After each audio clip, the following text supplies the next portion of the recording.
Saç əkimində hansı üsullardan istifadə edirsiniz? Belə deyim də 40-50 ildir bu saç əkimi var. Bizdə bir 15-20 ildir artıq göstərir. Son dövrlər daha çox vüsət alıbdır. Eləcə də həm kişilərdə, həm xanımlarımızda saç əkimi edirik. Tək saç əkimi yox, saqqal əkimi, qaş əkimi, yəni bu prosedurları icra edirik.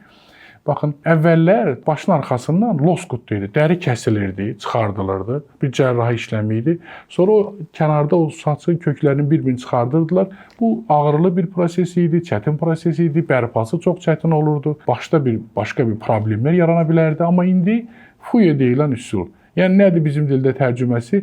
Saçın köklərini zədələmədən başın arxasından köklərin bir-bir çıxarılıb, bir-bir dediyimiz bütün saçı yox. Hər ikisindən birini, üçündən birini şahmat üsullu, hansı ki 1 ay, 2 ay sonra başın arxası ilə bərpa olsun ki, oradan keçərlik görsənməsin, pis görsənməsin. Yəni bu saç əkdirirsə, ön üstəyə saç əkdirib başın arxasını yaman günə qoyub özünü daha da belə dərdə salmasın. Yəni professional şəkildə başın arxasından götürülən tüklərin bir-bir ön hissədə sifətin cizgisinə uyğun kanallar açıb ora yerləşdirilməsidir. Bu üsul budur bu saatlar.